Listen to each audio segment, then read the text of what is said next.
영끌족들 상황을 봐야 되겠습니다. 영끌족들이 대부분 2030, MZ세대에 많이 치중이 되어 있는데 요 사람들을 어떻게 꼬드겼느냐. 물론 언론에서 계속 이야기한 것도 있죠. 그 다음에 언론에서 나오는 전문가들, 이런 사람들도 어떻게 이야기를 해요? 그 사람들은 굉장히 이해관계에 엮여있기 때문에 그렇죠. 그 다음에 부동산 유튜버들, 경매 전문가라든가 분양 전문가라든가 업자라든가 이런 사람들이 굉장히 많이 부추겼죠. 부추기는 정도에서 끝나면 좋은데 문제는 이런 경우가 많이 생겼죠. 청년층 재테크 채널이 엄청나게 많이 생겼다. 그러면서 내 집 마련했습니다. 물론 이런 사람들이 이야기하는 건 뭐예요? 목표의식. 여기까지는 좋다. 목표의식을 가지고 돈을 모으고 절약하고 아니한 사람들도 많이 있죠. 특히 그럴 수밖에 없는 이유에 대해서는 이야기를 했지만 조금 더 발전을 하기 위해서는 그래도 소확행이나 이런 것들 좀 줄이고 지출을 줄여서 절약하는 것은 좋은 습관이죠. 그런데 그 다음에 나오는 것들이 뭐예요? 저렴한 대출 받는 법. 여기까지는 좋다. 갭 투기하는 법, LTV 높게 받는 법, 이런 것들이 굉장히 위험하다. 그래서 요걸로 영끌 투기가 들어갔던 거죠. 근데 문제는 업자들은 목표의식이 있어요. 내가 저 사람을 설득해서 유튜브를 한다. 그러면은 기본적으로는 유튜브 조회수, 그 다음엔 뭐예요? 나한테 상담을 받는다든가 내 강의를 듣기 위해서 엄청나게 비싼 돈을 낸다든가 더 나가면 수수료를 받을 수가 있죠. 그 다음에 본인들 책팔이, 이런 것들로 엄청나게 수익을 남긴다. 문제는 저 청년층들은 보통 어때요? 본인들이 그것에 가스라이팅이 돼서 다른 사람들을 가스라이팅하는 악순환이 되는 거죠. 예를 들어서 학창시절에요, 선생님이 가르쳐주는 게 있고 친구가 가르쳐주는 게 있어요. 근데 실력은 당연히 선생님이 더 좋죠. 수학 선생님은 수학만 잘하면 돼요. 근데 전교 1등이다. 그러면 수학도 잘해야 되죠. 영어도 잘해야 되죠. 사회도 잘해야 되죠. 이런 거에 여러 가지 나눠서 공부를 해야 되고, 수학 선생님 같은 경우는 더 오랜 시간 공부를 했죠. 그러니까 선생님이 지식적으로 알고 있는 부분은 대부분 더 많다. 특별히 그냥 선생인데 선생 자격 없는 사람들 아니면. 그런데 친구한테 물어보는 게 이해가 더 잘 갈 때가 있죠. 공감이 더 잘 갈 때가 있죠. 그런 것처럼 심리를 부추기는 거예요. 어떤 심리? 내 나이 때 저렇게 성공하는 사람이 있구나. 나도 열심히 절약하고 모아서 저렇게 성공해 봐야지. 근데 그게 사실은 성공이 아니었는데. 이런 날짜들 보면 다 언제 물렸어요. 물론 그 전에 산 사람들도 있겠지만 언제 많이 급증했느냐? 코로나 이후에 주식이 급격히 떨어지니까 여기서 올라갈 것이라고 보고 부추기는 사람들. 내가 주식해서 얼마 벌었습니다. 그 다음에 코인에서 얼마 벌었습니다. 근데 미실현 이익일 때도 벌었다고 엄청나게 이야기를 해요. 그런 사람들이 요즘 남기느냐? 벌 때는 막 인증을 하는데 떨어질 때는 인증을 안 하죠. 집을 샀어요. 지금 집값 떨어지는데 뭐라고 이야기를 해요. 아직도 저러고 있죠. 근데 가스라이팅이 전파가 되더라. 더 교묘한 방법으로. 그래서 지금 시장은 열심히 돈 모아서 집 사서 어떻게 됐죠? 빚만 잔뜩 쌓였죠. 그래서 보면 어때요? 급여가 450인데 대출 이자만 월 1000만 원이다. 이런 사람들 있죠? 그래서 리스크 준비 없이 일을 저질렀다. 대출을 쉽게 생각해야 된다. 자, 가장 많이 하는 이야기. 빚 갚지 마라. 재테크 유튜버 혹은 뒤에 전투복도 있지만 저거 입고 까는 유튜버들 보면은 이런 이야기를 굉장히 많이 해요. 빚 갚지 마라. 그 사람들 역시도 마찬가지죠. 그런 사람들 대부분 언제 나왔어요? 금리가 계속 떨어지는 시기에. 그러니까 빚 갚지 마라 이런 이야기를 하죠. 저금리 때는 빚을 안 갚고 그걸 통해서 돈을 굴리는 거 통하죠. 근데 금리가 올라갈 리스크가 있죠. 그래서 보면요, 미국의 금리를 언제부터 올리기 시작했어요? 2015년부터 올리기 시작했죠. 그리고 우리나라도 2017년에 동참하기 시작했죠. 그러면은 그 장을 봤었어야 돼요. 그러니까 지금 와서 뭐라 그래요? 미국이 인플레이션으로 금리를 폭등시키니까 우리나라도 따라가니까 집값이 떨어진다. 이 이야기 나오고 있죠. 2019년이 그런 상황이었어요. 미국에서 계속 금리 올리니까 우리나라가 2017년에 따라가고 2018년에 또 따라가고 그래서 집값이 떨어지기 시작한 시기였어요. 그런데 그때는 하락 경고 안 하던 사람들이 떨어질 때 다 돼서 떨어진 징조 다 나오니까 이제 와서 떨어진 거 이야기하고서 내가 맞췄다. 내 말 믿으면 돈 된다. 떨어지고 나서 혹은 떨어질 분위기 다 나오고 나서 그 다음에 이야기하면 무슨 의미가 있어요? 그거는 그냥 시장 흐름 보고 이야기를 한 거지. 그런 말들 믿고 어떻게 했어요? 대출 무서워하지 않는다. 어떻게 해요? 대출을 내가 월 1000만 원을 낸다. 그러면 1년이면 1억 2천이죠. 근데 내가 이거를 어떻게든 버텨보겠다. 지금은 1000만 원이지만 처음에는 이렇게까지는 안 나갔을 거예요. 지금 금리가 올라서 그렇게 된 거죠. 그런데 집값이 이 사이에 2억만 올라도 이익 아니냐. 8천만 원이라는 돈은 굉장히 크죠. 급여 450이면은 얼마예요 1년에? 6천 안 되죠. 5,400. 그런데 집값이 2억, 집값 2억 오르는 건 일도 아닌데 8천만 원을 번다. 내 연봉 이상을 순식간에 벌더라.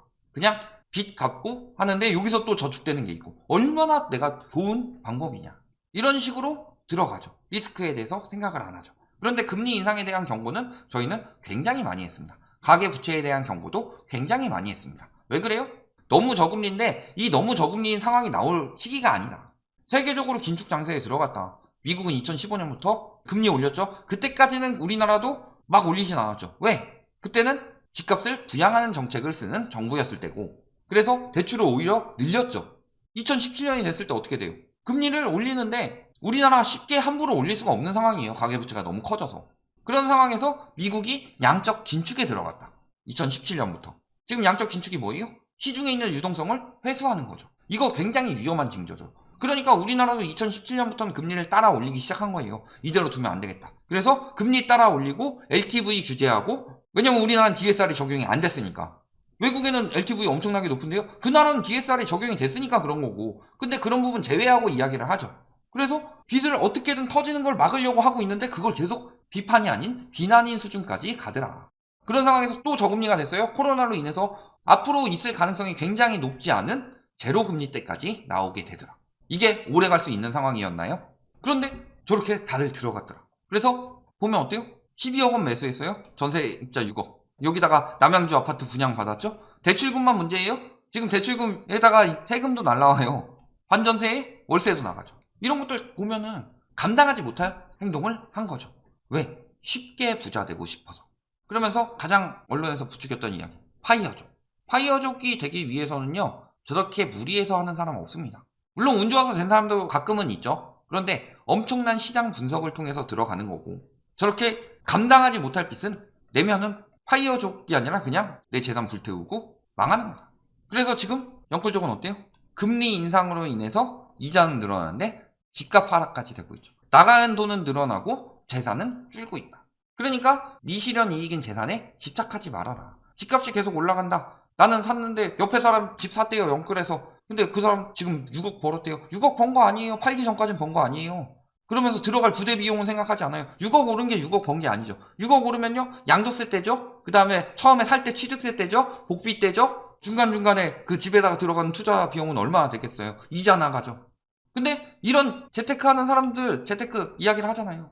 내 본업도 하면서 재테크 채널을 만드시는 분들도 있고 아니면은 본인이 그냥 재테크 채널을 뭐 운영하시는 분들도 있는데 당신들한테 저런 식으로 2차 가스라이팅한 청년층 재테크 유튜버들은요. 그래도 유튜브 수익으로 메꿔요. 그 목적으로 만든 거고 그게 재테크 수단이었죠. 당신들에게 내가 좋은 정보를 공유해 준다 라는 식으로 이야기를 하면서 그러니까 저들은 떨어져도 어느 정도 버틸 수가 있어요. 근데 저들 말 듣고 나는 성실하게 돈 모으면서 살려고 그랬는데 내 주변에 다 벼락거지들이라고 계속 나를 조롱하고 그런데 저런 데서 빚과 같이 나에게 돈을 버는 법을 알려준다. 그런데 솔직히 계속 이야기하는 사람들 업자라서 못 믿겠지만 나랑 같은 청년층이면 나랑 같은 입장 아니냐. 신뢰하고 들어갔다가 망하는 거죠. 속은 사람들은 안 그렇다. 지금 집값도 2년 전 최소 1년에서 2년 가격이 빠졌죠. 이게 문제는 속도가 굉장히 빠르다. 거래가 없다. 이 두 가지가 굉장히 큰 핵심이죠. 왜? 거래가 아직도 없다는 거는 아직 시작도 안 했다는 거다. 시작도 안 했는데 이만큼 빠졌으면 진짜가 다가왔을 땐 얼마나 빠질 거냐. 이 부분을 보셔야 되겠죠. 벼락부자는 뭐예요? 단기간 내 부자가 된 사람. 그럼 벼락거지는 뭐예요? 다른 사람들이 다 자산을 버는데 나는 상대적으로 거지가 됐다. 이게 아니라 진짜로 벼락거지란 단기간 내에 거지가 된 사람을 말하는 거죠. 그러니까 벼락거지 양산이 된 거예요. 나는 돈을 엄청 벌었다고 생각했는데 막상 실현 이익이 날 때는 오히려 집값이 떨어져 있고 그래서 떨어진 가격으로 팔고 싶지 않으니까 버티고 있죠. 내가 이거보다 떨어지면 손해인데 그러면서 버티면 버틸수록 계속 손해는 누적이 되죠. 그러다가 결국엔 처분하고 싶어져요. 엄청나게 처분하고 싶어지는데도 최소한 손해를 줄이려고 그래요. 그러니까 남들 10억 내놓으면 나도 10억에 내놔요. 내가 15억에 아파트를 샀는데 떨어지기 시작해요. 남들 10억 내놓으면 나도 10억 내놔요. 남들 9억 내놓으면 그때 나도 9억 내놔요. 근데 남들 10억 내놓을 때요. 빨리 빠져나간 사람은 9억 8억 내놓고 빠져나가는 거예요. 근데 그때 막 똑같이 계속 조금이라도 손해 덜 보려고 하는 사람은 10억 내놓을 때 10억 내놓고 9억 내놓을 때 9억 내놓고 8억 내놓을 때 8억 내놓고 그러다가 결국에 7억에 파는 거예요. 저점이 됐을 때. 더 이상은 못 내려갈 때. 그러니까 상대적 거지가 아니라 진짜 거지가 되는 거다. 그러니까 예전에 뭐라고 그랬어요. 친구가 집을 샀는데 배가 아파요. 배가 아파하는 사람들보다는 사실은 상대적 박탈감 느끼는 사람들이 있었고 상대적 박탈감을 느끼는 사람들도 그렇게 많진 않았는데 계속 너는 벼락거지다. 너만 뒤처지고 있다. 계속 이런 식으로 이야기를 하죠. 그러면서 지금 2030 MZ세대의 트렌드를 굉장히 잘 잡았다. MZ세대의 트렌드 뭐예요? SNS 같은 경우 많이 하죠. 남의 삶을 궁금해해요. 그런데 그 사람들은 어떻게 해요? 예를 들어서 제가 방송을 한다고 해봅시다. 저의 지식을 전해주고 저의 이야기를 하고 같이 이야기를 듣고 이러고 싶죠. 그런데 머리도 안 감고 나오고 옷도 다 늘어진 난닝구 입고 나오고 이러면요 보기가 안 좋죠. 그러니까 그런데 올리는 것들은 최대한 좋은 것들. 내가 보여지는 게 50이라면 남들에게 보여지는 건 100이 되도록 보여주는 거죠. 그런 심리를 이용해서 그런 것들을 부러워하죠. 보면서 신상백을 샀구나 부럽다. 와 집을 샀구나 부럽다. 와 차를 샀구나 부럽다. 이런 식으로 계속 저 사람 내 집 마련했구나 부럽다 부럽다 부럽다. 안 부러운 사람들도 계속 들어요. 너는 부러워라 너는 부러울 것이다. 내 눈을 바라봐 넌 부러워지고 이러면서 계속 이야기를 한다. 그러니까 그런 마음에 어떻게 돼요? 마음만 공중부양이 되죠. 그러면서 나도 엄청나게 벌 수 있겠다. 다 같이 그렇게 말려든 거다. 아직도 정신 못 차렸어요? 저희가 말씀드리죠. 지금은 여력이 없어서 떨어지는 건데요. 아직 심리는 100% 꺾이지 않았다. 특히 누가요? 2030들이 대부분 소득이 적죠. 그런데 보시면 어때요? 과거 기사 중에 하는데 부자들은 72%가 지금 집값 내릴 것이라고 예측을 하고 있다. 당연하죠. 저희가 말씀드렸지만요. 시중 부동자금이 늘어난다고 그랬어요. 이것을 정반대로 이야기를 하더라. 시중 부동자금이 코로나 이후 급격히 증가했어요. 물론 유동성을 많이 푼 영향도 있겠지만 우리나라 같은 경우는 미국처럼 직접적으로 푸는 경우는 많지 않았죠. 금리를 낮춰서 대출로 풀었지. 그런데 시중 부동자금이 급격히 늘어났어요. 그 이유는 무엇 때문이에요? 처분하고 현금화했는데 부자들이 봤을 때요. 아 주식 투자하면 좋죠. 그런데 주식 비중을 늘렸을까요? 엄청나게? 코인은? 부동산은? 부동산 비중은 늘어난 경우도 있었어요. 근데 어떻게 늘어난 거냐? 아니 집값이 막 코로나 이후 막 2배 3배 쪘다는데 부동산 비중은 거의 그대로예요. 1% 늘어나거나 말거나. 왜요? 집값은 오르는데 그동안 계속 팔아치우고 있었다는 거예요. 물론 부자들 입장에서는 어느 정도 자산을 굴리기 때문에 분배를 하는데 떨어질 것이라고 생각하고 이미 팔고 있었어요. 그럴 때 저소득층은 어떻게 했어요? 아직도 떨어진다고 생각하는 사람들, 생활 수준이 하라고 생각하는 사람들은 떨어질 것이라고 생각하는 사람이 절반도 안 되더라. 물론 8월이고요. 2개월 만에 전망이 변하고 있죠. 그래서 전보다 늘어났는데도 불구하고 아직도 심각하다는 거죠.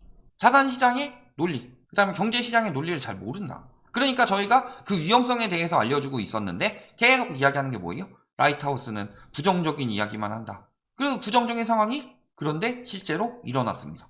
왜? 누가 팔았겠어요? 2030이 사고 있을 때는 누가 팔았을까요? 2030 매수 비중이 높은데 그 전에 집을 가지고 있는 매수 비중이 높은 사람들은 베이비 부머나 적어도 2030보다는 높은 세대들이 많았죠. 그들이 팔고 있는데 2030이 산다. 이거 굉장히 위험하다 라고 말씀을 드렸었죠. 지금 그 상황이 실제로 벌어지고 있는 거다. 그래서 이 부분도 보시면 어때요? 아직도 하인 사람들은 떨어질 것이라고 생각하는 사람이 적다. 그 위의 단계에 비해서. 생활 수준이 낮은 사람일수록 오히려 집값이 안 떨어진다고 생각을 한다. 얼마나 세뇌를 당한 거예요. 근데 실질적으로 10명은 성공하면 90명은 망하는 겁니다. 자, 파이어족이 어떻게 나오게요? 특히 부동산 파이어족 많죠. 어떻게 나왔게요? 내가 100채를 1억에 샀다가 2억에 팔아서요 100억을 모았어요. 요거 가지고 은퇴할 때까지 놀고 먹어야지. 근데 부동산은 제로섬 게임이라고 그랬죠. 이 2억에 사준 사람들 엄청나게 많죠. 100명이. 그러면 한 명이 성공하는 동안 100명의 피해자가 생긴 거예요. 100명 중 90명이 망하는 게 현실이다? 엄밀하게 말하면요 100명 중 95명, 99명이 망할 수도 있는 게 현실이다. 특히 부동산 시장. 그래서 부동산 시장에 거품이 계속 끼기 시작했을 때 어느 정도까지는 감당 가능하겠죠. 그래서 거품이라고 말하긴 힘들고 사이클 정도다 라고 말했을 때는 10년 뒤에 다시 올라간다. 그것도 충분히 가능할 만한 일이지만 지금은 그게 아니죠. 엄청난 거품이었다. 집값 상승 속도가요 이번에 코로나로 인한 상승 속도는 일본 버블 상승 속도에 못지 않을 정도였다. 결론, 진짜 벼락거지들이 생기고 있다. 진짜 벼락거지들은 뭐예요? 진짜 벼락같이 거지된 사람들. 근데 문제는요 이 상황이 끝나지 않았죠. 앞으로 더 많이 나올 겁니다. 그러면은 내가 이 상황에서 들어가야 되느냐, 이 부분에 대해서는 누가 봐도 답이 나왔죠. 저희가 말씀드리지만요 적어도 4, 5년은 걸린다. 거품 낀 게 8년인데 지금은 1년 지났는데 한 1년치, 대부분은 한 1년치 정도 빠졌고 2년치 빠진 지역들도 나오고 있죠. 그럼 빨라도 4, 5년인데 아직도 그런 이야기 하죠. 지금이 최고의 기회다. 조금만 더 떨어지면 살아. 떨어지는 칼날은 잡지 말라고 그랬습니다. 이 부분 잘 생각해 보시면 다른 사람을 대신해서 내가 벼락거지가 돼줄 필요는 없다. 나는 영끌하지 않고 나는 버틸 수 있다고 생각해도 주변에서 계속 떨어뜨릴 수 있다. 그렇기 때문에 나도 같이 벼락거지가 될 수가 있더라. 그러니까 경제 상황에 대해서 저희가 굉장히 많이 설명을 해드리고 있고, 왜 거품이 이렇게 빠질 수밖에 없는지에 대해서도 설명을 많이 해드리고 있으니까 이런 부분들 보시면서 균형 있게 당신 부자 된다라고 말하면서 무조건 부추겨서 10명 중에 95명 떨어지고 5명 성공한 거 가지고 내 말 듣고 부자 됐죠 하는 사람들 말만 듣지 말고 균형 있게 보면서 하셔라. 여기까지 말씀드리겠습니다.